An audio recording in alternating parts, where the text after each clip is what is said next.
Hello and welcome back to the channel. Today we're playing duck chess, where players take turns moving a duck that can never be captured. My goal is to win one game. Let's get started with game number 1.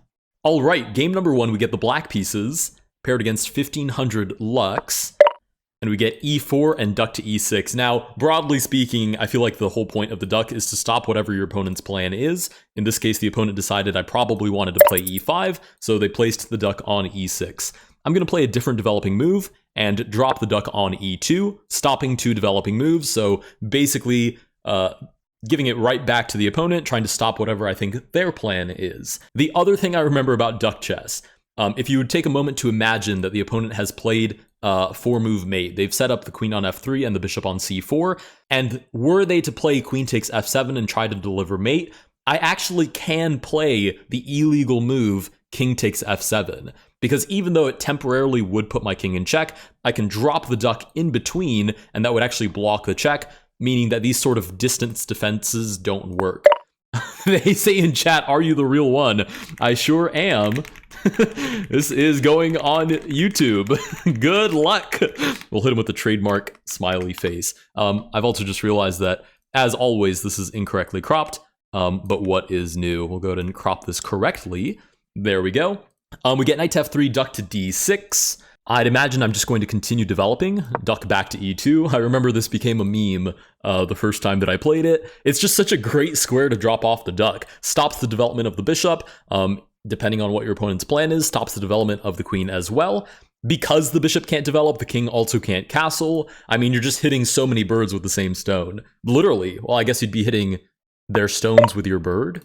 They say, "I just watched one of your videos." Great timing. Thanks for watching. All right, we do get knight to c3, duck to e7. I'm going to play g6 now and drop the duck back on e2.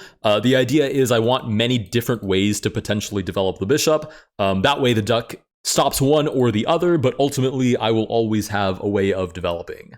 All right, we get duck to e7, knight to g5. Now I will develop the bishop, drop the duck back on e2. I don't know where this knight is going by itself. At the beginning of the video, I talked about how you can't defend at a distance, but this pawn is defended right next door. This pawn is defended right next door as well. Now, this is another thing that I remember about duck chess, is that you can sort of play this cheesy, sort of setting up a fianchetto, and then drop the duck itself in the fianchetto. The opponent can't just pass their turn when it comes time to move the duck, so they actually have to move the duck away, which allows me to fianchetto my bishop, which actually is what I should have done over here, but just happy I thought of it at all. Okay, we get duck back to f6, queen to f3. Now, the knight can't get blocked by the duck. I know that sounds kind of obvious to say, but because the knight can jump, if the queen does get to f7 now, this is totally different than having the bishop supporting it, because the bishop you can block. The knight you can't block. So I actually do have to be a little concerned here. I'll play queen to e7 for the time being, and then maybe, I don't know, duck to e2 anyways. Queen is defending one square away, so there's no universe where I get blocked off by the duck. All right, duck back to f6, we get pawn to g3. I guess I'll just fianchetto my bishop. Maybe drop the duck on g2. If they want to develop the bishop, I'd rather it be away from where they're probably going to castle their king, and hopefully that can leave a couple of weakened squares. I've also now opened up the possibility of castling queenside, and I think the opponent recognizes that, but, aha, they're defending their knight at a distance, which means I can take it and then simply block with the duck, picking up some free material. You have to be really, really careful with that.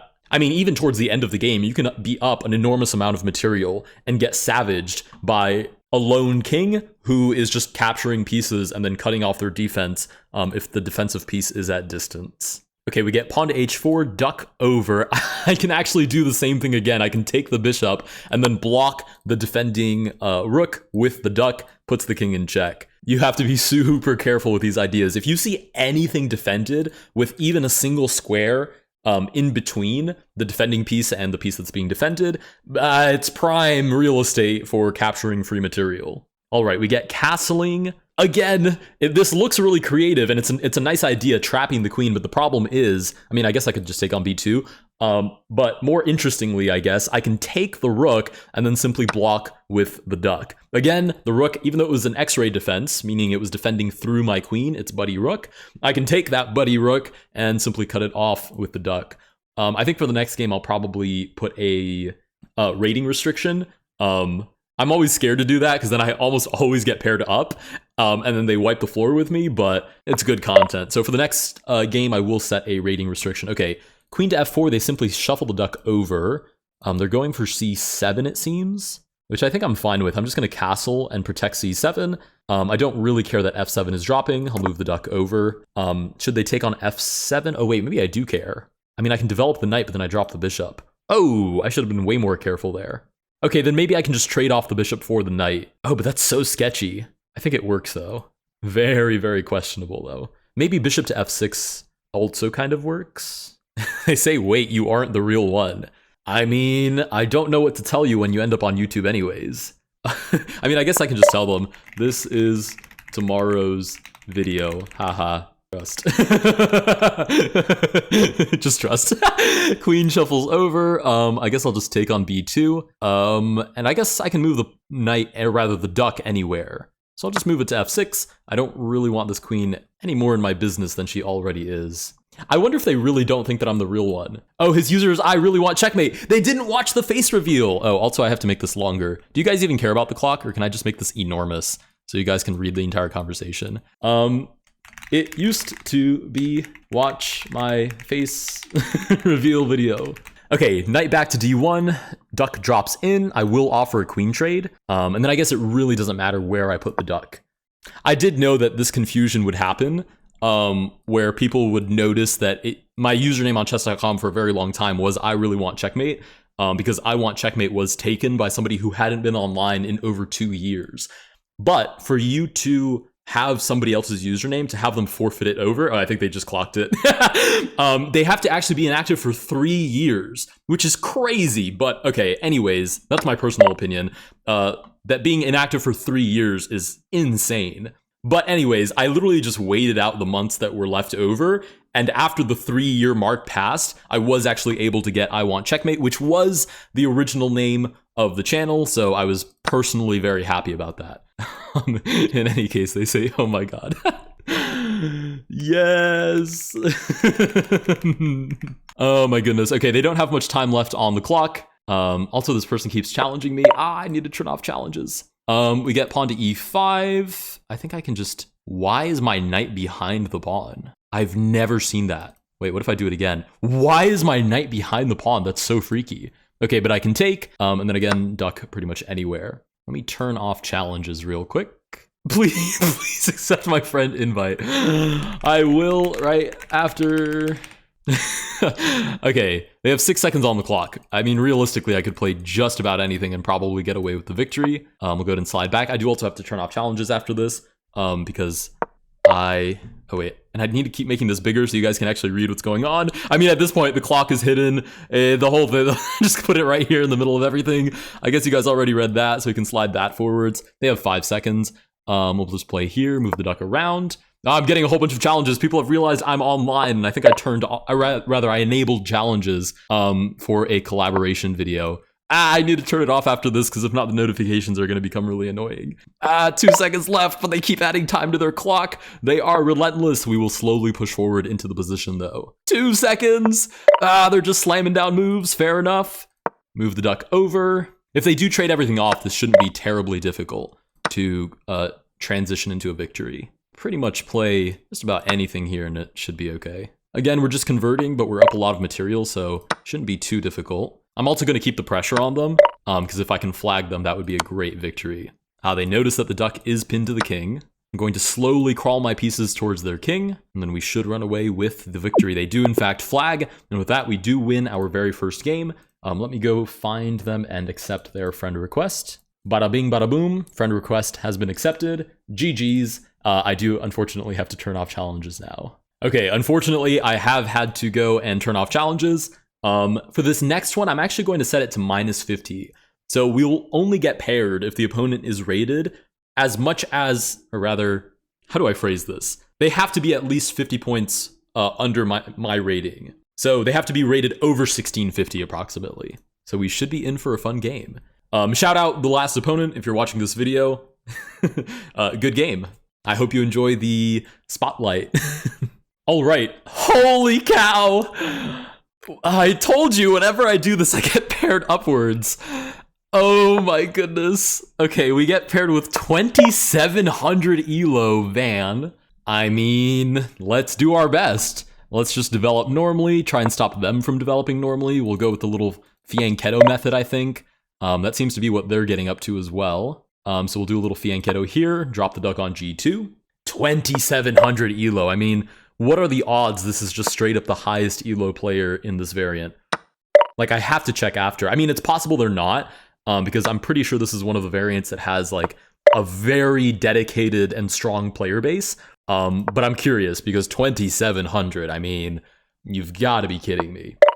We do get the white pieces, however. I'm going to try and slowly advance into the position as much as I can. I think they know that's exactly what I'm going for, which they're not going to allow, so I'm going to force this other fianchetto instead. Sweet, which we do get on the board. We'll stop this knight from developing. I wonder if they're going to castle long. If they do, it's going to be a very dynamic game. Okay, they're keeping the king in the center for now, but I'm going to start slowly advancing my pieces. They don't want me to move the d-pawn, which is fair. They don't want me to get any more central control. But I'm going to try and crawl into the position as best I can. We're met with a5. Slide the rook over, drop the duck back on f6. We seem to have established critical squares for our position. Rook to h7 is highly amusing. We'll bring the other rook to the center of the board. I mean, this is a rated game, so I have everything to gain by winning this. We get pawn to e6. I'm a little bit flabbergasted by what's going on right now. I've also just realized they have two knights on the board and I only have one, and knights are inherently pretty advantageous in this variant. Okay, it looks like they're looking for this pawn push. I'm actually going to move my queen back and drop the duck back on f6 with the idea that I want one of these two pawn pushes on the board. I don't particularly care which one, but I need to keep fighting to grab more and more space on the board. So I'll do exactly that. And again, you really can't rely on defending anything at distance, so this becomes almost like a really mechanical game of chess where you just shuffle everybody straight ahead, almost like a beginner might play it. All right, this is trappy, but... why not? Might as well put that on the board. Right, they just block it and move the duck back down, which makes perfect sense. Okay, let's start moving the rooks forward. I think they're waiting for me to overextend, which I will do my best to avoid. And I'll just slowly shuffle my pieces straight ahead. Because one of two things will happen. They won't have a way to break through our position, and they'll just sort of keep shuffling around, in which case I guess it's a draw.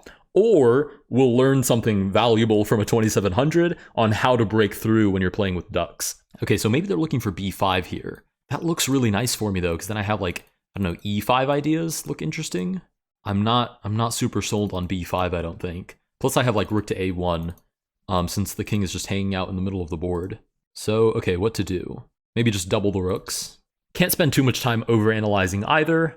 Duck chess is inherently relatively slow, so if I sink 30 minutes just trying to calculate every move, you know, the game will be over in 6 moves. So really need to kind of keep the pace going. Also, I love their profile pic. I think that's like the duck version of Pepe the emote from Twitch. That's so funny. I love when these super high rated opponents, or rather players in general, just have like meme icons. Super funny. All right, ooh, we do get e5, duck back to d3. I don't actually have to take. I can totally just leave that tension on the board. So we'll just keep advancing and sort of ignore it. I could also start thinking about trading off one of my bishops for one of their knights. Like, maybe h4 would have made more sense. We will take back, drop this off. I mean, h4 kind of still makes sense, even though it sort of weakens my king side. Again, there's no such thing as like a flurry of attacking pieces. Anything at distance becomes free. So maybe h4, bishop h3 looks at this knight. Maybe bishop to a3 looks down this diagonal. I kind of like the look of that. We'll start setting that up. They have this fixation with the d3 square, which I find very amusing. Knight to e6. Now it's e3 because they're targeting d4, which makes sense. They could get at the rook. I'm going to play... Oh, I can't play d3 because I... Wait, I can play d3 and then just block the bishop. And I might even be willing to lose the rook for a knight. I think there's a possibility that knights are that good in this variant. Again, because rooks generally operate at distance. Oh, we just hang a pawn there. That's not good. Whereas knights can get around wherever they please. Okay, I might actually try and get them to trade off this knight for the rook. Because as you can see, they become a real headache very fast. Okay, the knight simply goes back. I mean, it's of some consolation that this is reassuring that our assessment that the knight is that good that he wouldn't even trade it off for a rook is correct. Unfortunately, that also means that if that's true, they still have the knight and I still have the rook, which is not great. Okay, we'll move the knight back. I might just try to reroute to the king side and see if I can brute force an attack over here. We're both slowly crawling down on the clock. But the thing is, this is 5-4, which means you get 4 seconds back for every move that you make, which means that a time struggle is at least very unlikely. We'll shuffle the rook over, but that doesn't mean I can't try and keep the pressure on them. I have this knight nice and safe. Probably try and develop this bishop. You can see I have all of my pawns on light squares, so it would benefit me greatly to have a little more control over the dark squares that are kind of weakened. It's funny too, because I'll have this battery and this battery set up, but no intention of following through, because again, it would just be a free piece. Can I play e5 and just duck here? No, they would just take and then leave the duck on the diagonal. Okay, we'll just keep advancing slowly. I might even place the bishop on c3, with the idea of having control over d4. We'll actually do that right now. And again, I'm going to give them the chance to trade off the knight for the rook. I genuinely believe it would get a huge headache off my back there. Oh, that's just free. Oh my goodness. I mean, they're applying the same concepts that I've mentioned, just with way better precision than I can. Right, so we're defended at distance, so the pawn is toodaloo. Okay, we'll take on g7, and then place the duck back. Target the knight again. I mean, they could just move it out of the way, and then, yeah, drop the duck back. Makes sense. Can I go here? And I don't even know. Like, duck here? I guess they can just move the knight back and keep the duck on the diagonal, but then maybe we have play on the e-file? Because there's 3 different tensions on the board at the moment, and they have 2 moves they can make, which is a piece move and then a duck move to follow. So maybe this is enough tension? Okay, so we do get this capture on d6, which I'm kind of happy about. We'll just drop the duck wherever, I guess. Okay, and they still have no interest in taking back, or at least this was a priority. What to do? I could even just sack the rook, which I'm so tempted to do. But, I don't know. Just losing material, not a good situation. We'll double up the rooks first. If I can get away with that, that would be a miracle. Actually, no, I can't, because then they would just cut me off with the duck anyways. We have this on the board. Maybe they'll make a mistake.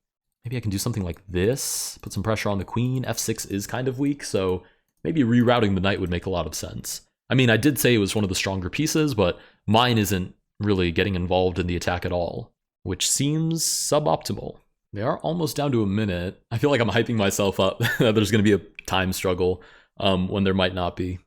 I will also say converting in duck chess can be a little bit tricky. They might not have a problem with it, again, 2700, but it can be a little bit slow and treacherous. Okay, we'll start getting this knight involved. Knight to b5 is also on the board. And they notice that and intentionally stop it. Let's go back here. So again, I want to have several different weaknesses that I can sort of tickle in my opponent's position. 1, it will run down their clock the most efficiently. And 2, it means they can't just block me with a single duck move, right? If you have multiple avenues that you can attack, a single duck can't just plug all of those spots at the same time. Okay, we'll move the king over, drop the duck back. I do have to start slowly physically getting my pieces closer. Otherwise, they can't securely defend each other. King shuffles over. We'll do the same with the rook. A lot of duck to e3 movement, which means my queen is kind of forced to anchor down this pawn. So I might do one of these and try and get the bishop to e4, although f5 is kind of annoying. Unless I keep dropping the duck on f5, or rather f6 myself. Okay, knight here is really pesky. Let's go here. It does immediately drop this. Oh, I guess it doesn't because the knight defends. So it doesn't drop the pawn. I was going to say because the queen defends at distance. I guess we can trade. I guess they're just trying to convert the position. So maybe I shouldn't trade. Maybe I should drag this out as much as I can. Because again, they have 30 seconds. I really don't think it's going to be a huge problem for them to convert this, but if I can make it a problem, that would be great. I think everybody's defended here. Oh wait, this check is really annoying.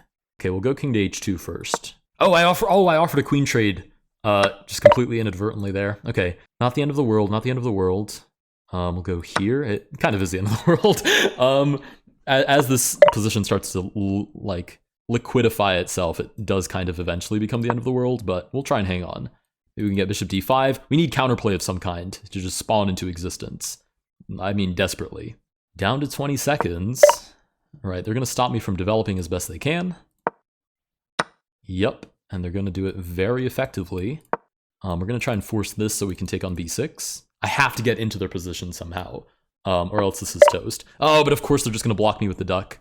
Yep, that makes a lot of sense. Can I catch the knight? Is the knight stuck here? Is it trapped? They're under 20 seconds now. No, it can escape with the duck. Oh, that pesky duck. Okay, let's move this back and then cover C3. This covers A3, this covers this. Might be fine. But they're probably just going to stop it with the duck again. So we'll go back and forth with the duck, I guess. Sure, we can do that. Anchor the bishop here. They bring in the rook. Interesting, we'll drag the king over. They might just sack here, but we'll see. Okay, no. Move the bishop back. I feel like I'm going to get finessed here and drop something, but I'll keep dragging the king over until it actually happens. I'm not going to be afraid of it. Okay, they do sack the rook. We're getting closer to being even on material, but not by a convincing amount. But we are doing a kind of okay job of trapping this knight, which I'm very happy to see. Of course, they're going to try and keep the knight's hope alive. Let's go here and just trap it again. We'll slide you up. So the rook covers C2 and then the duck covers B1 instead, with the idea of rook to A2. Right, which they immediately stop with the duck, which makes sense. Unless they can find a way into the position here, I'm not against just hanging out for a second, and they are down to 10 seconds. So I feel like a lot of the pressure here is on them to actually figure out how to break through. I mean, they're probably just going to push the pawns, but I don't know, maybe we can get sneaky.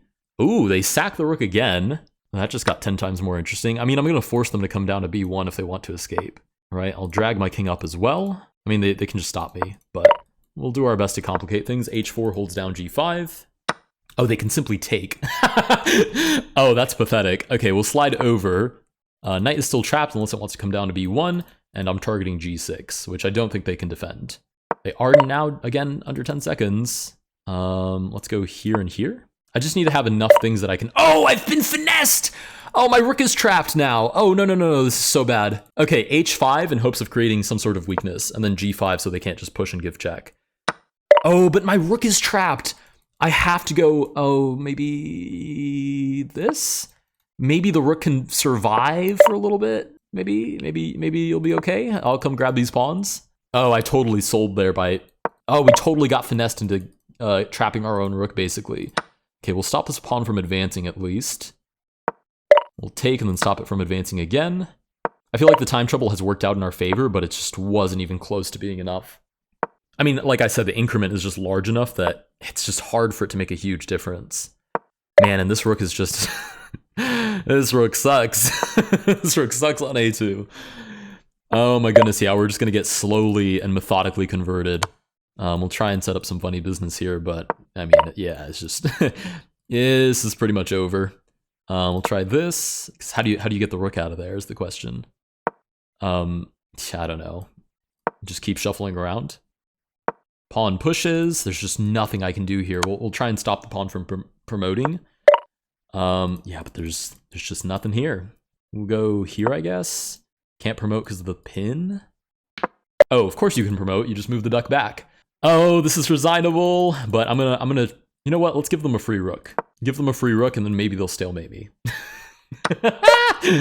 Playing for stalemate against a 2700. Yeah, what are the odds? What are the odds I get stalemated by a 2700 elo opponent? Oh, wait. That's inherently bad. It's just bad reasoning, because you can't stalemate. You always have a duck, which means this is a king capture variation, which means yeah, okay. Shout out the 2700. He can just force me to give up my king. That's GG's. All right, with that, we do lose 1/10 of a rating point. Shout out the 2700 for playing in. I feel like we held our ground at least half decently, but I will call it there. If you guys did enjoy this video, please consider liking and subscribing. Shout out the viewer if you want to leave a comment. I wouldn't mind pinning it. And shout out the 2700 for dusting the floor with me. Thank you guys so much for watching, and I'll see you guys in the next one.